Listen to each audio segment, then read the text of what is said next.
Existem várias formas pelas quais você assiste à televisão. Muita gente assiste televisão porque quer sim se informar, outros, talvez a maioria, para se emocionar. No caso da PUC TV, até para reforçar a sua fé, né? Para desenvolver a sua fé. Mas existe uma maneira também de assistir televisão para a gente adquirir conhecimento.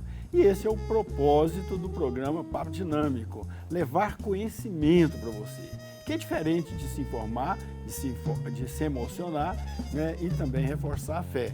Claro que tudo isso pode estar ali junto, somado, mas o objetivo principal do nosso programa é o conhecimento. E hoje nós vamos falar da saúde dos olhos, que é mais uma forma, né, de propiciar a você conhecimento.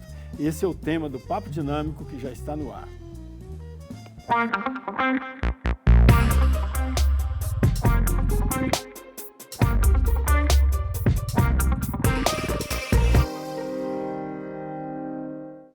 Olá, gente boa, muito boa noite. Estamos iniciando o programa Papo Dinâmico na PUC TV Goiás. Estamos aqui ao vivo domingo 10 da noite.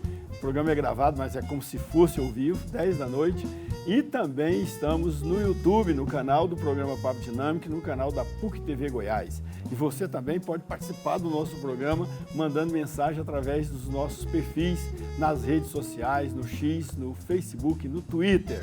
Então, como já anunciamos, vamos falar hoje da saúde dos olhos. Estamos aqui com a presença do professor Leonardo Mariano Reis, professor doutor, eu imagino que é professor também. Se não é o doutor Leonardo, médico, né? Especialista em olhos, oftalmologista, especialista nos olhos, claro. Obrigado, doutor Leonardo Mariano, muito obrigado pela presença, boa noite, seja bem-vindo aqui ao Papo Dinâmico. Eu que agradeço o convite, muito obrigado à PUC TV, ao professor Daniel. É um prazer estar aqui novamente, né, no Papo Dinâmico e rever os amigos aqui da PUC TV, até porque sou professor também da PUC. Pois é, então, por isso que eu fiz a maior confusão aqui no início, chamando de professor, doutor, mas aqui está principalmente como doutor, mas como professor vai ensinar também e levar conhecimento aí aos nossos telespectadores. Muitas vezes a gente quer assistir à programação já sabendo de tudo, né? Então, a gente tem a tendência, às vezes, de querer ouvir só o que agrada a gente, o que vai de acordo com o que a gente pensa. Mas adquirir informação é, muitas vezes, ouvir o que contraria a forma da gente pensar, não é isso, doutor? Sim, o contraditório é importante, né? Porque também induz reflexões novas, né? Induz o questionamento do próprio conhecimento que nós já adquirimos e assim a humanidade vai caminhando na ciência. Se a gente ouvisse só o que a gente sabe, a gente não evoluía no conhecimento. Por isso até que um filósofo grego chamado Platão, muito conhecido aí nos meios acadêmicos, ele dizia que é errando que a gente aprende, né? Então, ouvindo o que contraria a nossa maneira comum de pensar é que nos faz crescer, aumentar o nosso conhecimento. E não ouvindo só o que a gente já sabe, porque isso não acrescenta nada para a gente. E por falar nisso, vamos falar de olho, né, de olhos. Qual a importância da saúde dos olhos?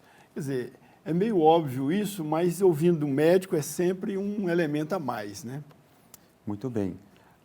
O olho é extremamente importante para a manutenção da vida, não só dos seres humanos, mas dos mamíferos e dos animais de forma em geral.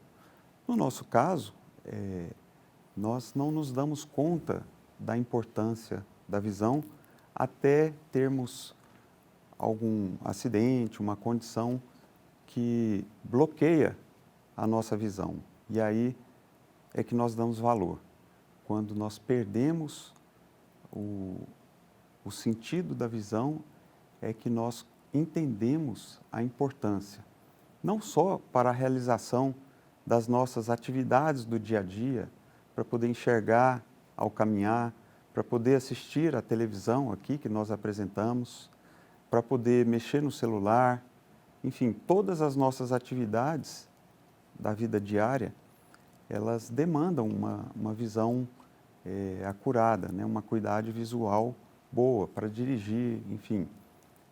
São todas as atividades do dia a dia. Mas ontem mesmo eu estava lendo um outro artigo científico que fala de uma outra importância da visão, dos olhos, né, de todo o sistema visual, que é para o controle também do nosso ritmo circadiano. Existem fotorreceptores específicos no olho que não vão para a nossa consciência, que são interligados com um núcleo que regula o nosso ciclo sono-vigília, que é o núcleo supraquiasmático. Então, ele leva informações para todas as nossas células do corpo de que está na hora de acordar, está na hora de dormir, enfim, todo o metabolismo necessário para a vida diária e a redução do metabolismo das células para a vida noturna. Olha, vamos aprofundar mais nisso aqui daqui a pouco. Quais são as principais doenças oculares, doutor?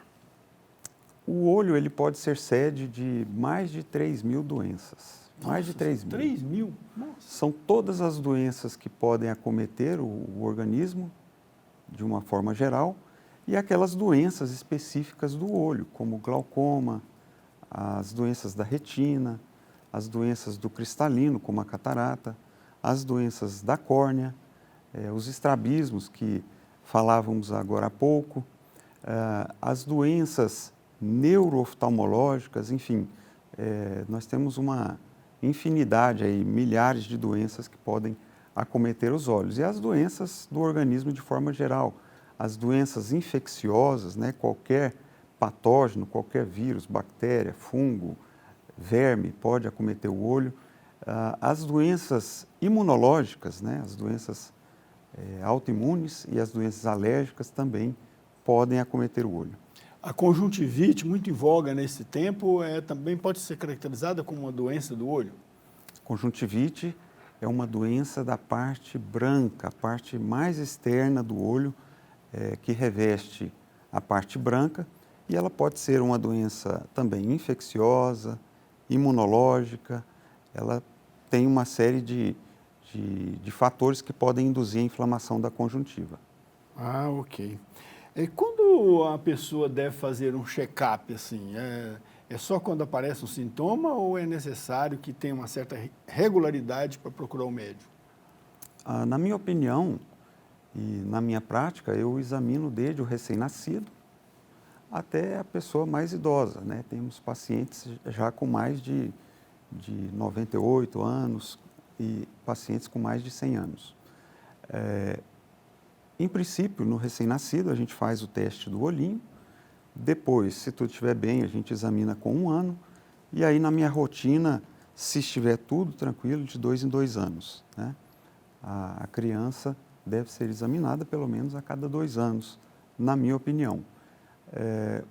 Depois a fase de adolescente até a fase adulta, isso aí vai depender muito, né? Se o paciente tem alguma condição que precisa de uma avaliação mais frequente, se ele usa óculos, se ele tem alguma outra condição.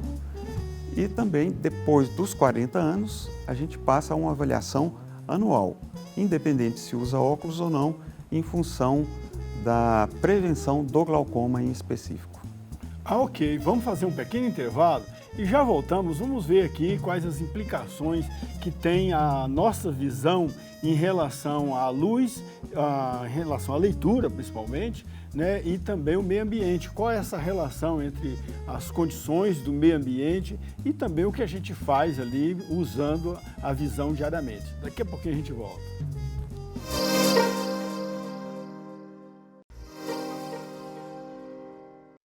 De volta com o Papo Dinâmico na PUC TV Goiás, todo domingo, 10 da noite, e também estamos presentes nas redes sociais, no X, no YouTube, no Instagram.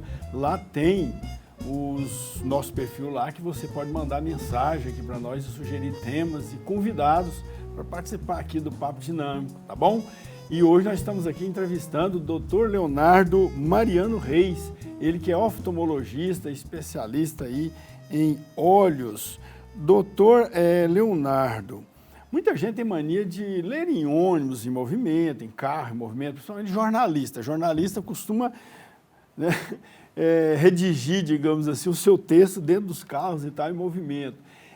Ler em movimento ou escrever em movimento, que o pessoal escreve muito em celular em movimento, isso prejudica a visão? Antigamente a gente ouvia muito as pessoas falarem para não ler dentro do carro, porque podia descolar a retina, né? Isso, não sei tinha se o senhor isso já ouviu isso. Isso é mito? Bom, a minha experiência e o estudo de vários artigos não tiveram como comprovar algum nexo de causalidade entre ler dentro de um carro em movimento e descolar a retina. Então, assim, isso aí é mais uma lenda do que algo cientificamente comprovado. O que realmente acontece mais é você ter ali uma sensação de náusea, né?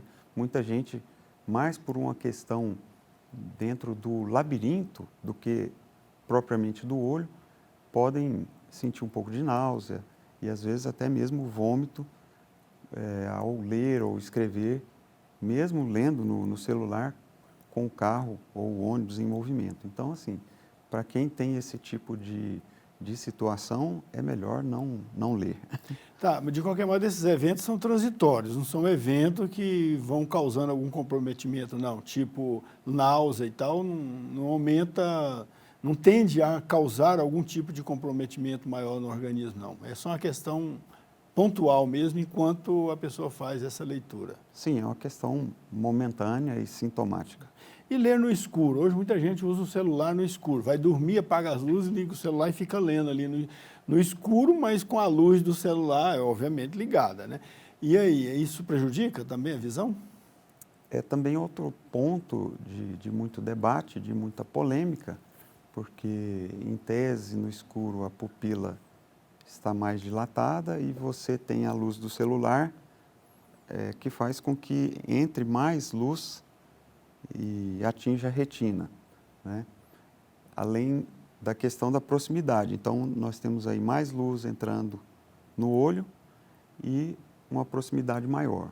Eu, pessoalmente, recomendo que, de preferência, assista com uma distância maior, né? Na televisão é menos prejudicial. E a questão do escuro, se a fonte de luz ou a tela estiver mais longe, é menos prejudicial.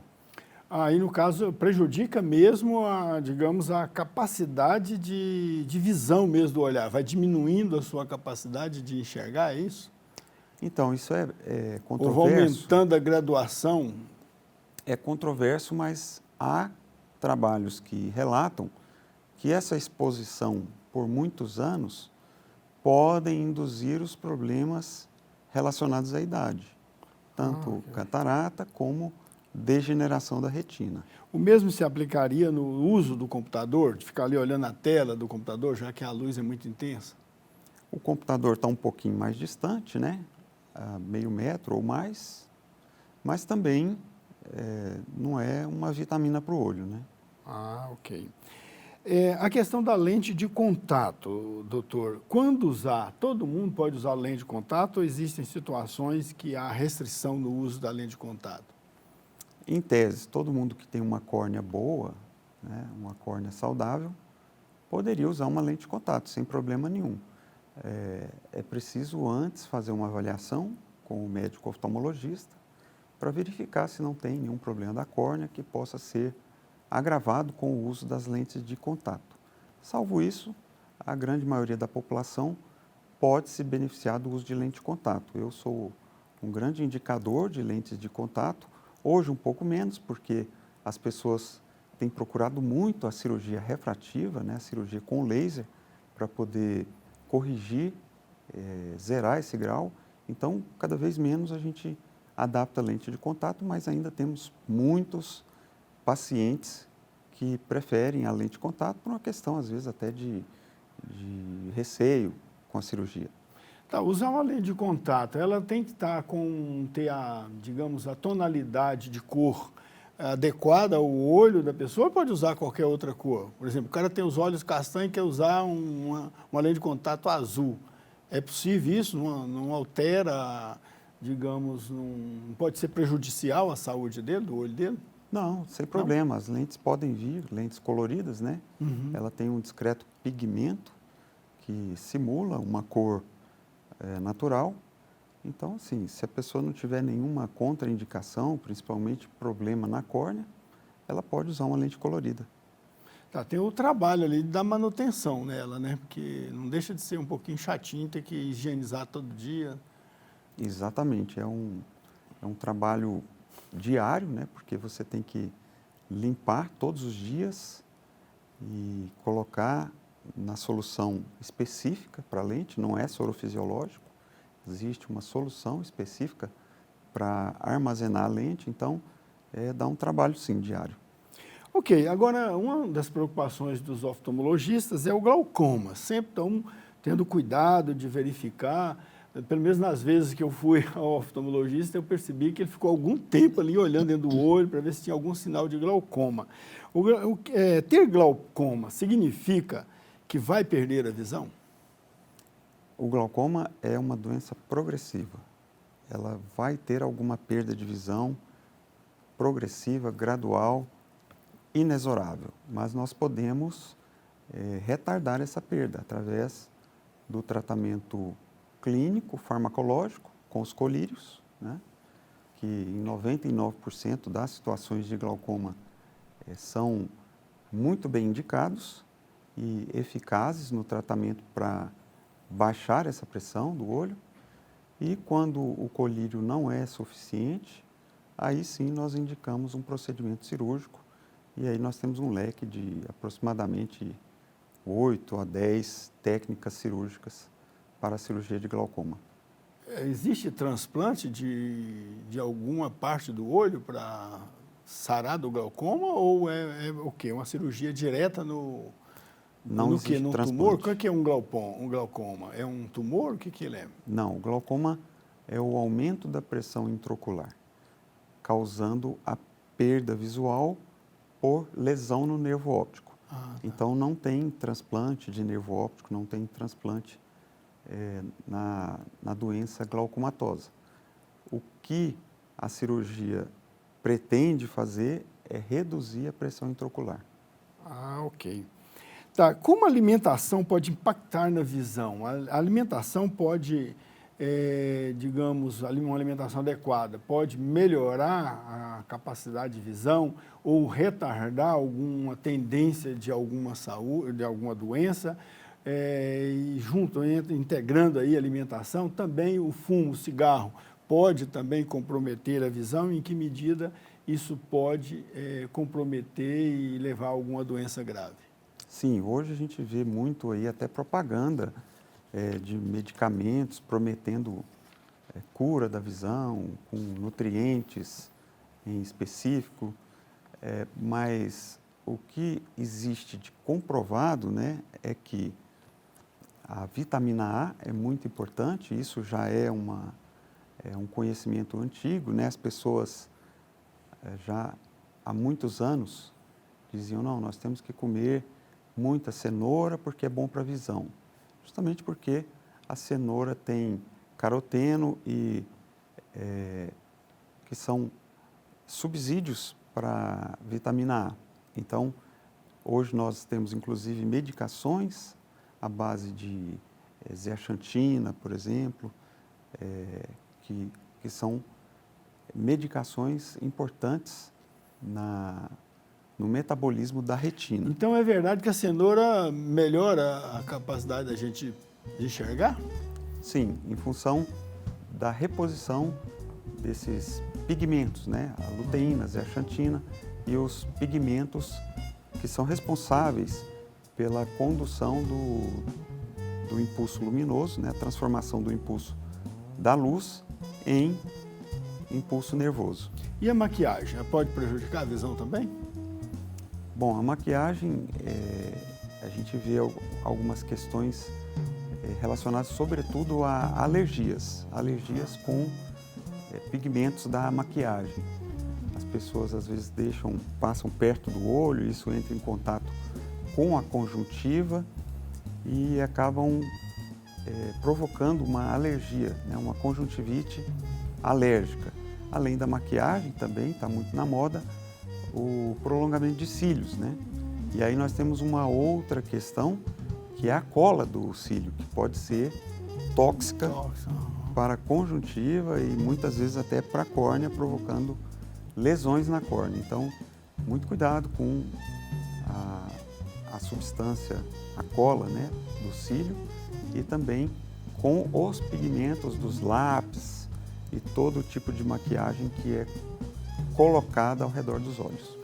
Ok, vamos fazer um pequeno intervalo e no próximo bloco nós vamos falar de óculos, colírio, vamos ver aqui também, vamos falar também se é possível algum exercício, né, para melhorar a nossa capacidade de visão, bem como vitaminas para nossos olhos, para a gente chegar melhor. Já voltamos.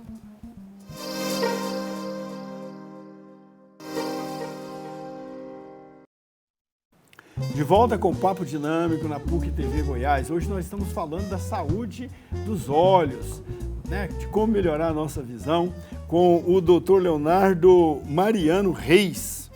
Ele que é oftalmologista, especialista, portanto, em olhos. Doutor, retomando a questão da maquiagem, existem produtos mais adequados para retirar a maquiagem?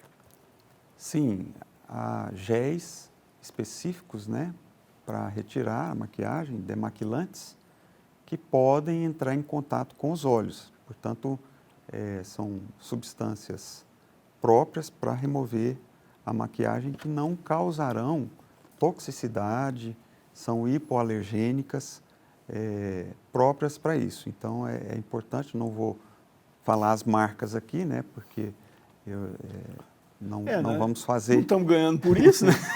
nenhum merchan, mas você pode procurar o oftalmologista, o seu oftalmologista, ele indicará a marca em que ele mais confia. Os óculos de sol têm que ser usados diariamente?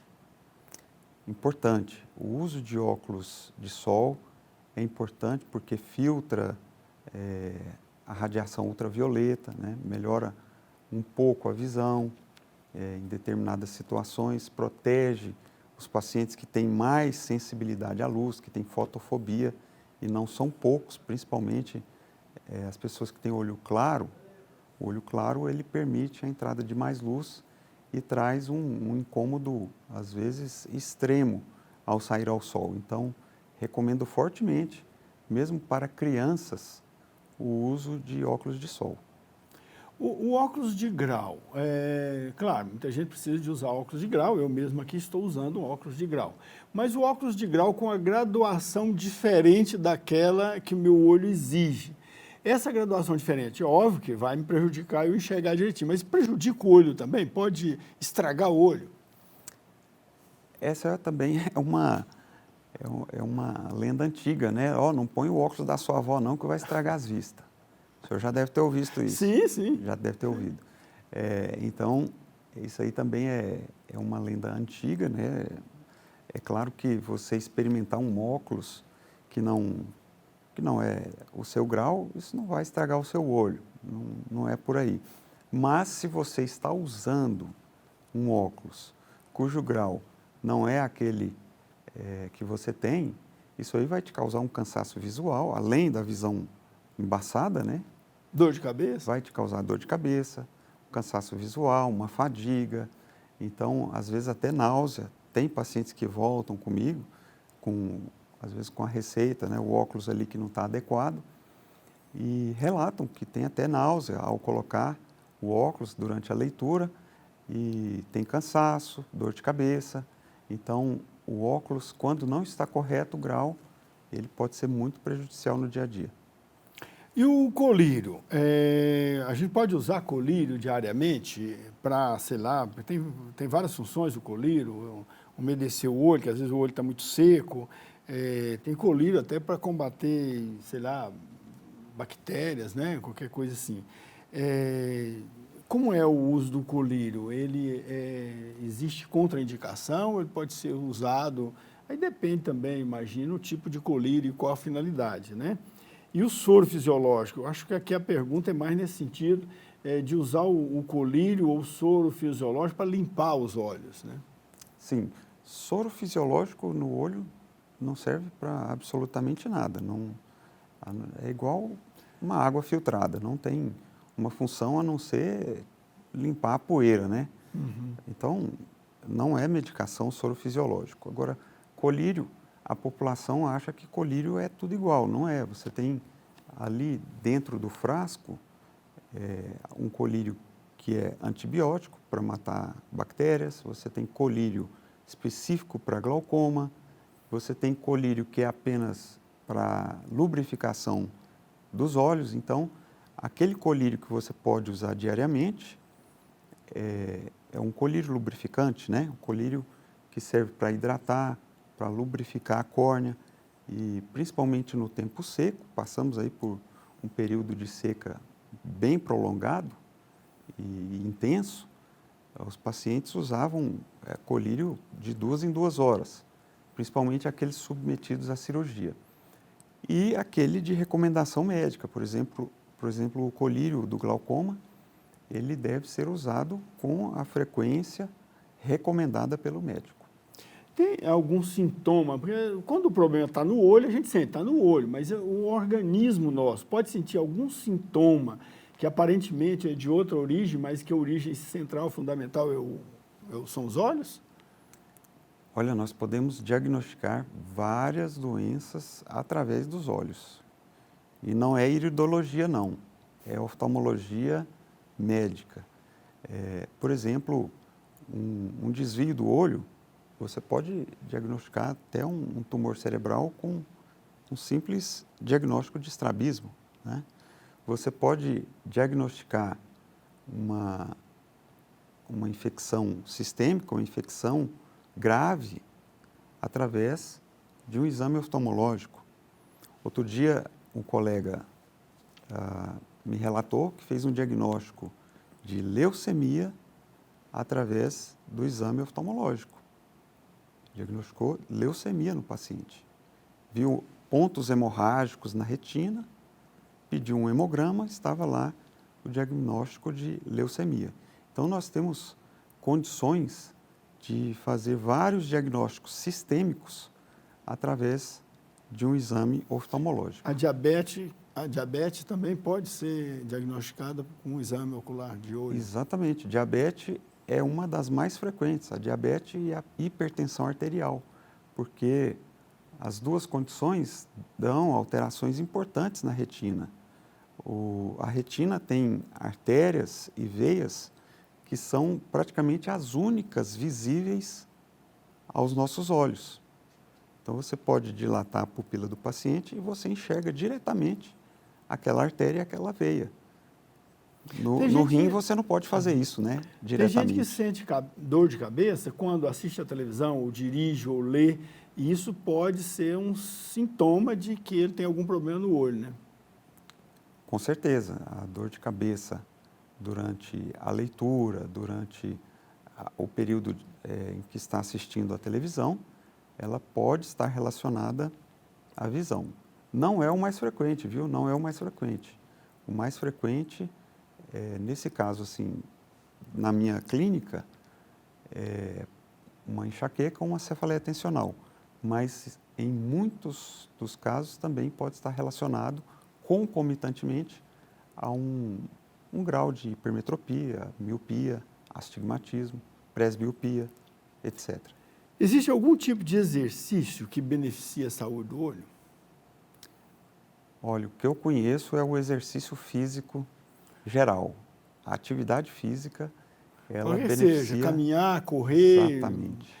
Esteira, musculação, tudo isso ajuda, ajuda de um modo geral, né, a saúde do organismo. Ajuda tudo, ajuda tanto a saúde mental, a saúde física e a saúde ocular. É fácil falar, né, para fazer atividade física todo dia. O difícil é fazer. É aquilo que a gente sabe, o que tem que ser feito, a gente sabe o que tem que comer, como é que tem que se alimentar. O mais difícil é a execução. Exatamente. E suplementação de vitaminas também ajuda? A suplementação de vitaminas ajuda muito, ajuda demais.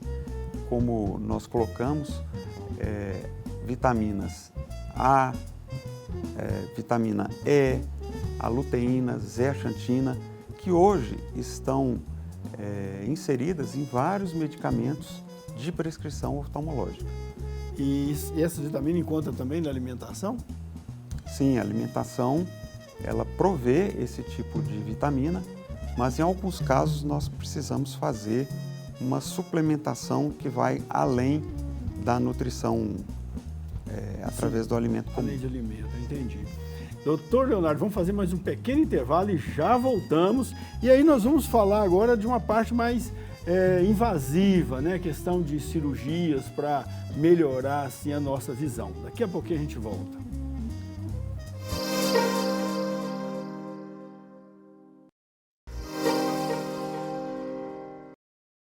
De volta com o Papo Dinâmico na PUC TV Goiás. Hoje nós estamos falando da saúde da visão, saúde de nossos olhos, com o doutor Leonardo Mariano Reis.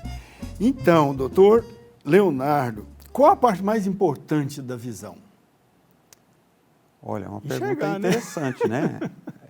Mas dá para a gente filosofar em cima. Por exemplo, a visão, claro, né? O ato de enxergar, o ato de a nossa sensação visual, a percepção do objeto, é claro que é o mais importante, né? O sentido da senso-percepção.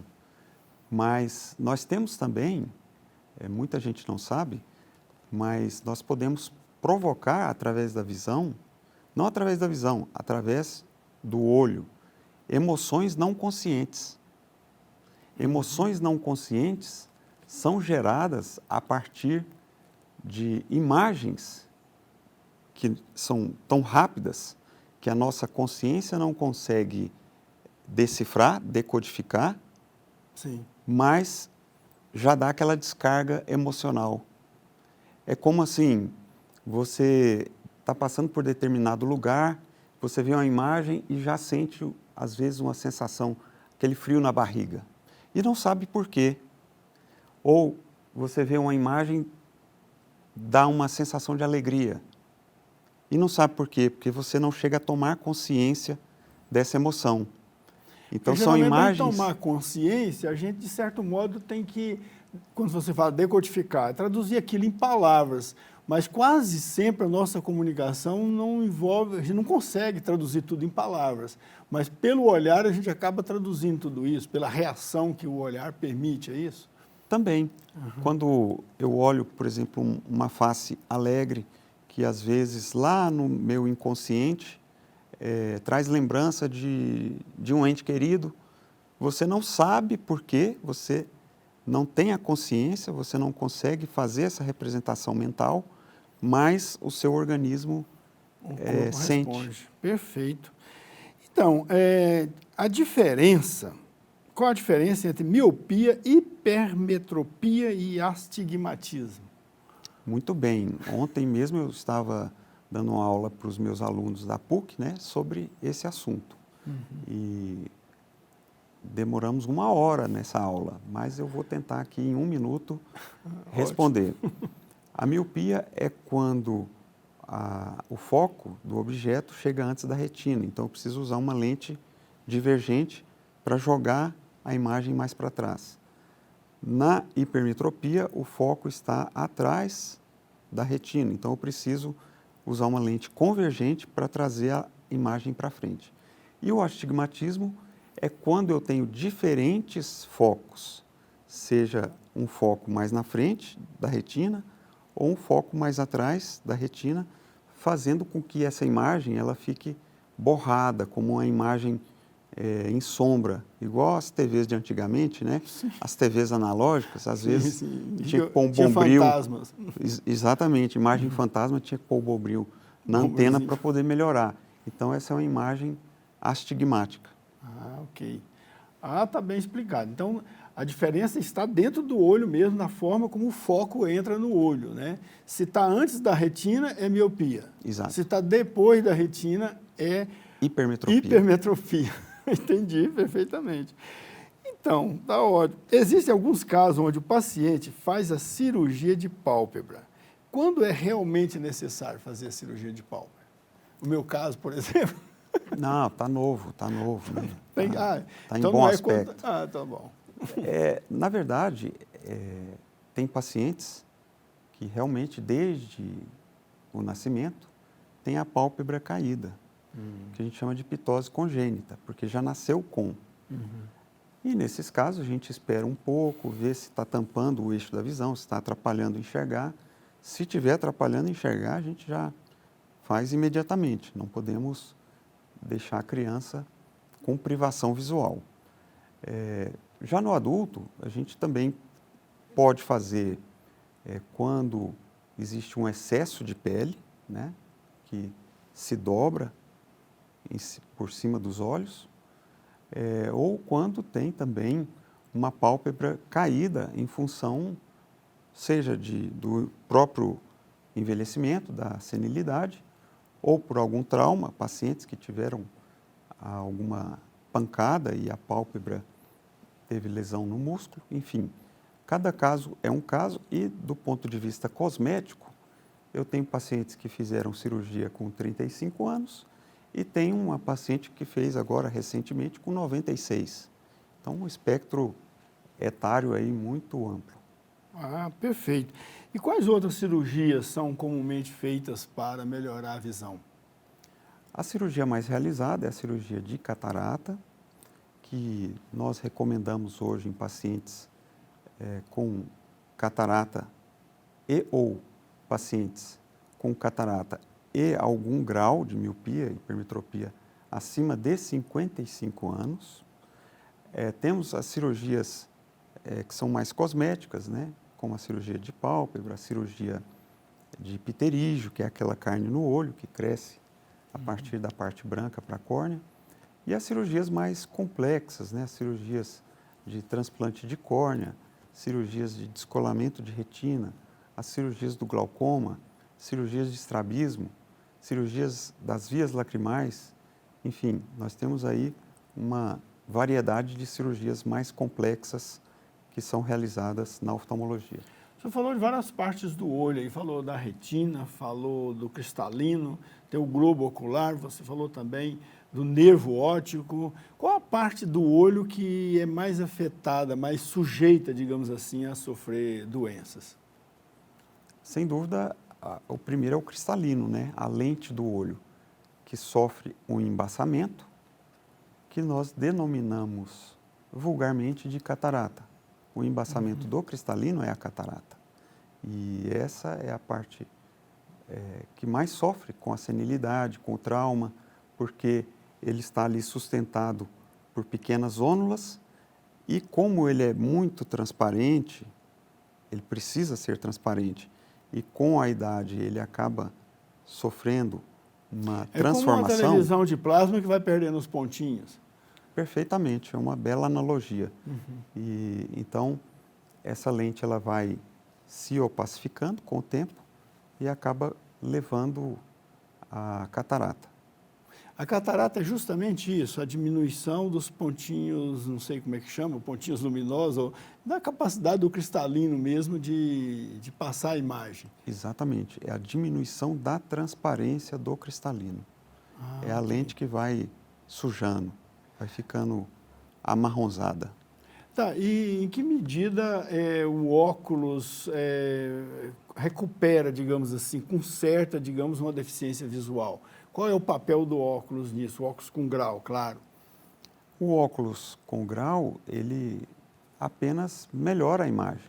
Ele não reduz a miopia, ele não reduz a hipermetropia, ele não melhora em situações de catarata, ele apenas melhora a imagem. A função dele é o quê? É dirigir, digamos assim, orientar o foco, o fecho de luz que vem do foco para alguma parte do olho para ele poder enxergar, é isso? Exatamente. O óculos, ele desvia aquele raio de luz que está chegando antes ou depois da retina e o coloca exatamente no ponto de melhor visão, que é a mácula da retina. Professor Leonardo, você é professor aqui na PUC, dá aula no curso de medicina. Curso de medicina. A disciplina, qual é a disciplina? Oftalmologia. Para o 8º período no módulo de oftalmologia. Oftalmologia. E a sua clínica é onde, doutor? Nós temos uma clínica em Goiânia, né? Depois nós podemos passar as coordenadas. E fica ali em frente ao Areião. Quem quiser saber mais, nós temos um site pedagógico, né? fundamentosdaoftalmologia.com.br, um site de cursos pedagógicos, e também pode jogar aí, fazer a pesquisa do nosso nome, Dr. Leonardo Reis. Ok, doutor Leonardo Mariano Reis, muito obrigado pela presença aqui, foi excelente, eu acho que esclareceu muita coisa para o nosso telespectador, com o objetivo exatamente de levar conhecimento a todas as nossas famílias aí, para que elas serem muito bem informadas, mas não só informadas, possam também ter conhecimento a respeito da qualidade de vida que possa ter a pessoa que nos assiste e toda a sua família. Muito obrigado, boa noite. Boa noite, satisfação enorme, boa noite a todos, obrigado pela audiência. E para você que nos acompanhou, um grande abraço, boa noite, até a próxima.